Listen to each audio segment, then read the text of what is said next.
Welcome to my YouTube channel education is life with Pradeep Patra. দেখুন, শিক্ষাই জীবন এবং আমরা প্রতিনিয়ত কিছু না কিছু শিখে চলেছি এবং সারা জীবন শিখে চলব।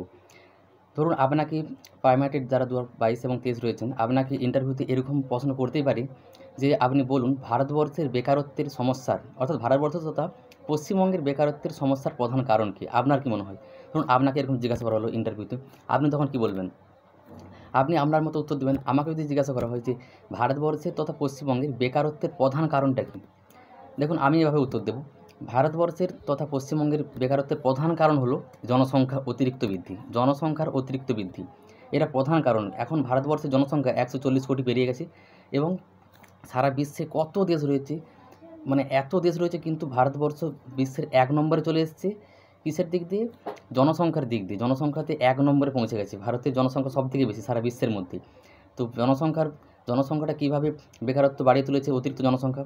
দেখুন, আমাদের ভারতে একটা পরীক্ষা হলে সেখানে শূন্যপদ রয়েছে যদি 4,000, 5,000 বা 10,000, পরীক্ষা দেয় 50,000, 50 লক্ষ, 40 লক্ষ বা 25 লক্ষ।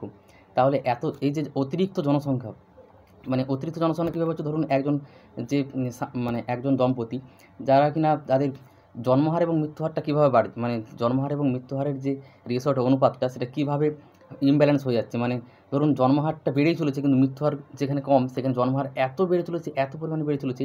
যেমন ধরুন, অনেক আগে যেটা দেখা হতো, অনেক আগে প্রায় 50 থেকে 100 বছর আগে একটা পরিবারের প্রায় একজন দম্পতির 5 জন, 6 জন বা 8 জন, 10 জন করেও সন্তান ছিল। কিন্তু ওটা যত পরবর্তীকালে যত দিন এগিয়ে গেছে, 1950-এর পরে 1960, 70, 80, 90 বা 2000 সালের পরে যদি ধরি, 1950-এর পরে বিশেষ করে ওই জনসংখ্যাটা আস্তে আস্তে কিন্তু কমিয়ে আনতে হতো। কিন্তু মানুষ সেটা নিয়ে ভাবেওনি, জনসংখ্যা নিয়ে ভেবেও দেখেনি, সরকারও সেটা নিয়ে খুব বেশি মানে ভাবেনি। এবং এর ফলে কী হয়েছে, এখনও দেখা যাচ্ছে যে একজন দম্পতির প্রায় 3 জন, 4 জন, 5 জন করে সন্তান।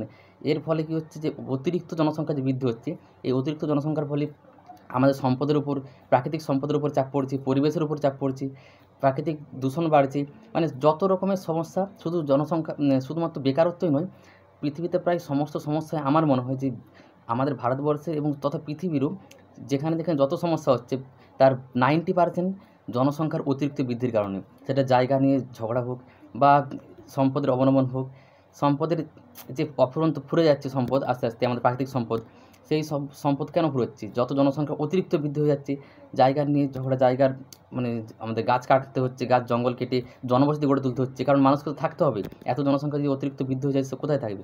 তো সবার প্রথম আমাদেরকে বা আমাদের নিজেদেরকেও সচেতন হতে হবে এবং সরকারকেও এই নিয়ে খুব তাড়াতাড়ি আইন আনতে হবে যে মানে 2 জনের বেশি যদি সন্তান হয়, সেক্ষেত্রে কিন্তু আমাদেরই সমস্যা। আমাদের ভবিষ্যৎ যারা নাগরিক হবে, এখন যারা আমাদের শিশুরা রয়েছে, ভবিষ্যতে যখন তারা নাগরিক হবে, দেশের সুনাগরিক হয়ে উঠবে, তাদের কিন্তু জল সংকট দেখা দেবে, প্রাকৃতিক বিভিন্ন সম্পদের অভাব ঘটে যাবে।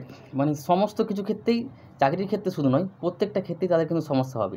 তো এখন থেকে আমাদের এবং সরকারকেও এই নিয়ে আইন আনা অবশ্যই দরকার আমার মনে হয়, যাতে জনসংখ্যার অতিরিক্ত যে বৃদ্ধি এটা অবশ্যই নিয়ন্ত্রণ করা যায়। এটা যদি এখন থেকে নিয়ন্ত্রণ না করা যায়, এখন যারা শিশু রয়েছে এই 2024 সালে, ভবিষ্যতে কিন্তু তাদের অনেক সমস্যা হবে, অনেক বিষয়ে সমস্যা হবে এই অতিরিক্ত জনসংখ্যা বৃদ্ধির জন্য। তো আমার মনে হয় যে অতিরিক্ত জনসংখ্যা বৃদ্ধি ভারতবর্ষের বেকারত্বের 1 নম্বর কারণ। আরও অন্যান্য অনেক কারণ রয়েছে, কিন্তু জনসংখ্যা বৃদ্ধিটা, অতিরিক্ত জনসংখ্যা বৃদ্ধি, এটাই বেকারত্বের প্রধান কারণ।